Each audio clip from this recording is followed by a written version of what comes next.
Hollywood. Já assistiu essa série? I'm not the only one. A Hollywood dream, that's everybody's dream.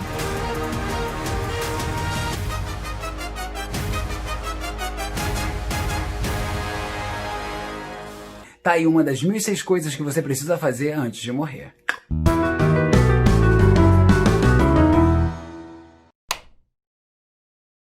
Fala pessoal, eu sou o Wes e sou o novo colaborador aqui do canal 1006 coisas para se fazer antes de morrer. Pois é, e hoje a gente vai falar de Hollywood, essa produção incrível de Ryan Murphy da Netflix, que tem dado o que falar por aí. Vambora lá? Palavra-chave que eu já apresento, metalinguagem, essa que eu vou falar essa palavra diversas vezes aqui. Pois é, figura de linguagem que eu vou utilizar, inclusive, falando de linguagem, essa minissérie é uma aula de linguagem. Não há nenhuma forma melhor de se descrever essa série de Ryan Murphy. Pois é, porque a gente tem a linguagem do cinema falando sobre a linguagem do cinema. Uma minissérie da Netflix falando sobre os bastidores de produção que estão produzindo um filme que fala sobre os bastidores de produção. Ah, agora eu entendi! Agora eu saquei! O roteiro dessa série retrata um momento da história do cinema onde os personagens produzem um roteiro que retrata um momento da história do cinema. Ryan Murphy nos convida a mergulhar nesse roteiro que corrige a história real de Hollywood, falando sobre a produção de um roteiro que corrige a história real de Hollywood. Era de Ouro, fim do cinema mudo, início do cinema falado, Technicolor, musicais, mas também maior período de recessão da época, crise de 29. Já ouviu falar? Depressão. Os americanos estavam desempregados. A arte cada vez mais elitista. Teatro, concerto, galeria de arte, museus se destacam como lazer da burguesia. O cinema então se torna um escape possível, barato, uma ilusão, uma distração da realidade da época. A arte até esse período, com exceção da arte rupestre, nos parece sempre estar a serviço dos poderosos, religiões, ricos, por encomenda. Com isso, movimentos de artistas que desprezavam essa mercantilização da arte. Com isso, vendiam essas obras de arte que representavam, na verdade, exatamente o desprezo que eles tinham por essa mercantilização para se sustentarem, né? Mas a arte, antes da fotografia, tinha um caráter único, de contemplação única, que você só levaria na memória e nos relatos que você ouvisse por aí. Com a chegada de alguns equipamentos tecnológicos, a câmera, né? Fotografia, cinema. A gente passa a ter agora na arte o que se chama de reprodutibilidade técnica. Uma fotografia é super multiplicada. O cinema produz cópias. Aí vem os jornais também, as revistas. O cinema produz cópias que podem ser distribuídas ao alcance do mundo todo. Mundo todo. Mas isso faz com que o alcance dessa nova arte seja enorme. Mas envolve a mercantilização e a repetição da arte. O que Walter Benjamin vai chamar de perda da áurea dessa arte. Pois essa unicidade, essa coisa do elemento único, contemplação, né? Aquela coisa de que só eu vi aquela obra.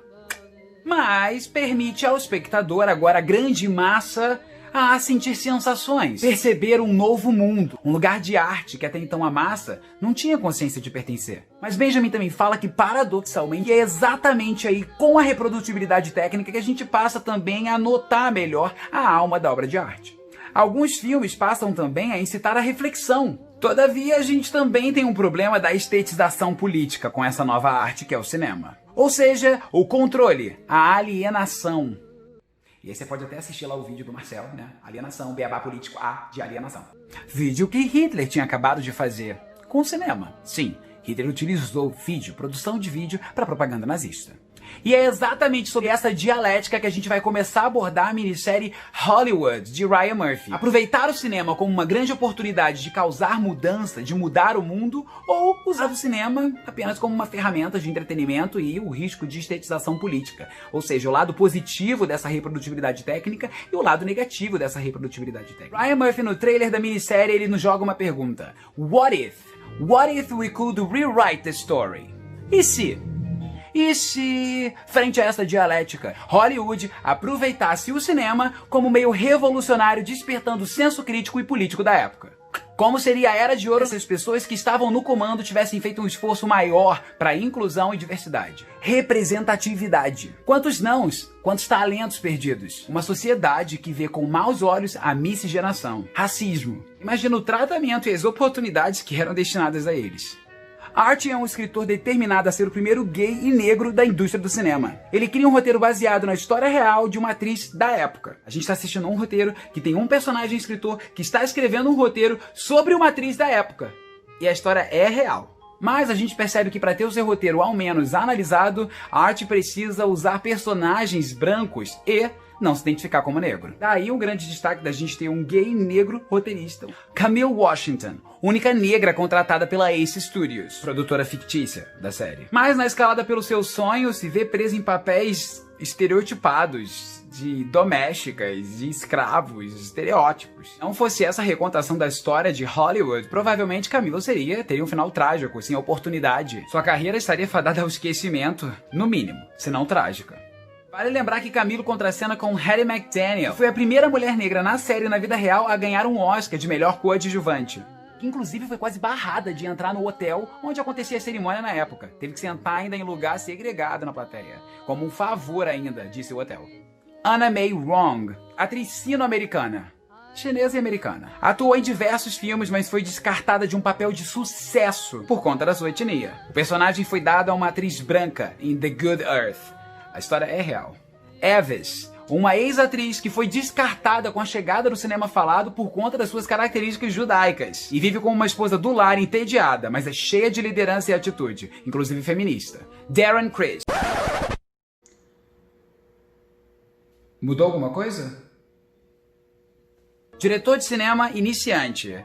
Meio filipino, mas consegue passar por branco. E pretende ser debutante no filme mais representativos com protagonistas não brancas. E tem interesse em mudar o mundo através da arte do cinema. Metalinguagem. Exatamente o que falamos aqui sobre o poder de transformação da arte. Interessante é que o trabalho de Darren, ele lembra muito o de Ryan Murphy. Metalinguagem. Jake, ou Rock Hudson, aspirante a ator vindo de uma cidade pequena. Ingênuo e atrás de oportunidade, o jovem gay é vítima da exploração sexual para conseguir oportunidade de papéis em Hollywood. E olha que a gente tem visto aí nas últimas, décadas aí, escândalos sexuais envolvendo Hollywood até hoje. O famoso teste do sofá.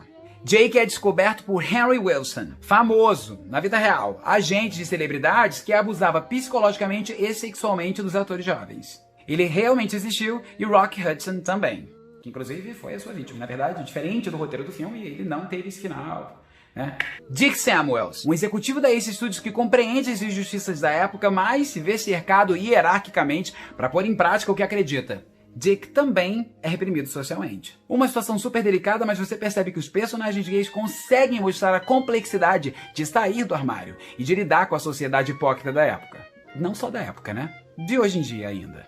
As grandes obras de arte, no geral, quase a maioria, produções de grandes nomes gays da indústria. Diretores, roteiristas, executivos, entre outros artistas aí, ou então papéis que são fundamentais para a engrenagem dessa produção de arte no geral. E o interessante é que essas artes, essas produções feitas, elas levavam emoções, sensações, representatividade, identificação, mas não para essa galera que produzia. Final feliz, relacionamento, amor, otimismo. Não havia para eles essa possibilidade de identificação ao apreciar uma obra de arte. Nem os negros, nem os gays, nem os orientais. Inclusive a sororidade entre as personagens femininas é impressionante. Qualquer competição de mercado quebra com o que cada personagem tem ali no caráter de humano. É encantador esse universo de Ryan Murphy. Você percebe que não precisa de competição feroz entre as pessoas, de antagonistas terríveis para um roteiro ter vida e ser chamativo, de segurar até o final. Para um roteiro, para a vida. A vida já é difícil o suficiente, Vale a pena destacar a participação da personagem no roteiro e também na vida real de Eleanor Roosevelt, ativista de direitos humanos na época e ex-primeira-dama dos Estados Unidos, que tem uma participação muito especial na série por conta deste What If, e se. Uma vez óbvia que não bastaria apenas diretores, produtores e roteiristas insistindo na ideia da mudança. Ryan consegue deixar claro no roteiro que se não fossem alguns empurrões e alguns contratempos na história, nem no roteiro tal revolução seria possível. Para aquele grupo racista, 3 letras que eu não preciso nem aprender a falar. Grupos racistas, homofóbicos, reacionários da época, conservadores, o mercado, o dinheiro, executivos, produtores, diretores, roteiristas, elenco também. Até mesmo aqueles que acreditaram que tal atitude, que tal revolução pela arte seria possível, provavelmente foram ameaçados, reprimidos intensamente ou acharam que tal ideia revolucionária os levaria também ao boicote, à falência. Ainda que tal gesto representativo traga um público que antes nunca se viu representado nas telas do cinema.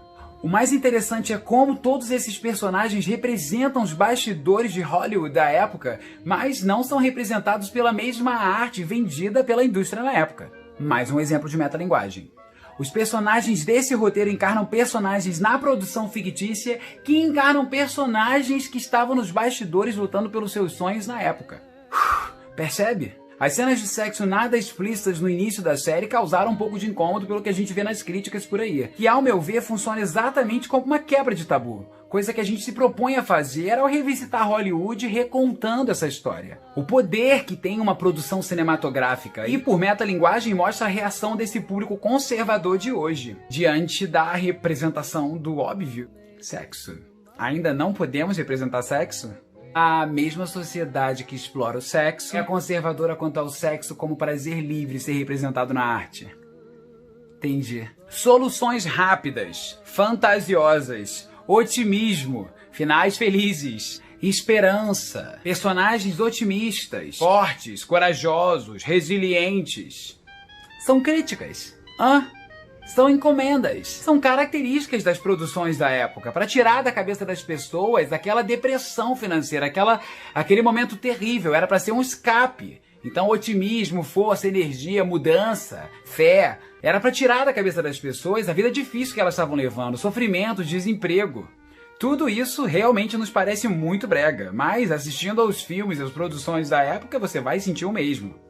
Nessa produção você se entretém com um roteiro esperançoso, mas muito bom de assistir. Que produção impecável! Olha, cada centavo foi muito bem gasto. Indumentária, cenografia. Você consegue ver Hollywood na Era de Ouro de forma bem convincente. A gente consegue realmente ser transportado ao ambiente da época. A própria referência à prostituição como meio mais fácil de conseguir um dinheiro razoável na época mostra claramente como as pessoas eram obrigadas a ignorar sua própria condição para seguir os seus sonhos. Como se dividissem as vidas em duas, a do sonho e a do palpável, do sustento. Isso inclusive me remete a Broadway, New York. Quantas pessoas se submetem ao trabalho braçal cansativo para não cansarem o lado mental, artístico, o lado que ainda busca e acredita nos sonhos. Metalinguagem. Inclusive, para manter aí o caminho... Tô brincando. Metáfora. A abertura da série nos presenteia com uma metáfora belíssima. Há de se destacar, incrível. A escalada em busca do sucesso de Hollywood se materializa na escalada do famoso letreiro da cidade, que também é citado no roteiro dos personagens da série, mas como um lugar... Note bem, justamente o lugar onde se almeja chegar é o lugar onde a personagem lá do roteiro deles, que aconteceu na vida real, põe fim à sua vida. Sim, justamente no topo de Hollywood. É para digerir.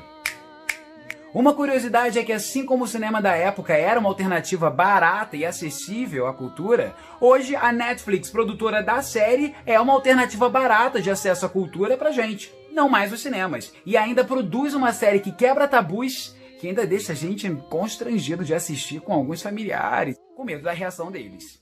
O que você está ouvindo aí, filho? Acho que você não vai gostar. E por que não? Eu gosto da música da nova geração. I can make that dream of yours come true. O tamanho do céu. What if? E se, né? Pois é, terrível, né? Justamente isso que a gente poderia ter mudado caso viesse antes. Metalinguagem. Se Hollywood tivesse aproveitado o poder da arte, do entretenimento, bem antes, para mudar a realidade e representar a diversidade, para ajudar a corrigir as desigualdades, injustiças sociais, estaríamos ainda hoje elegendo tais governantes? Ainda hoje reclamando de nudez? Falando em guerra? Ainda com tanto racismo, homofobia, machismo? Estaríamos ainda hoje aniquilando povos indígenas? Com tanta xenofobia? Ryan Murphy nos mostra que poderíamos ter feito antes. Estamos atrasados para hoje, mas conscientes para amanhã.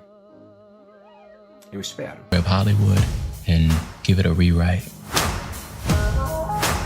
Has a picture that we're very excited about. Com roteiro e direção incríveis e um elenco impecável, Hollywood te mostra que é possível fazer revolução ainda hoje através da arte do cinema. Pois é, te segurando do início ao fim do sofá sem você querer desgrudar um momento de cada episódio que você assiste. Como não chamar nossa atenção uma produção de arte que é retratada numa produção de arte que fala sobre produção de arte que é retratada nessa produção de arte que fala sobre produção de arte que vai parar no YouTube? O ápice da reprodutibilidade técnica. a assistir a minissérie de Ryan Murphy Hollywood, uma das 1006 coisas que você precisa fazer antes de morrer. Gostou? Curte, compartilha, clica no sininho aqui embaixo, divide com seus amigos e mergulhe no universo de Ryan Murphy.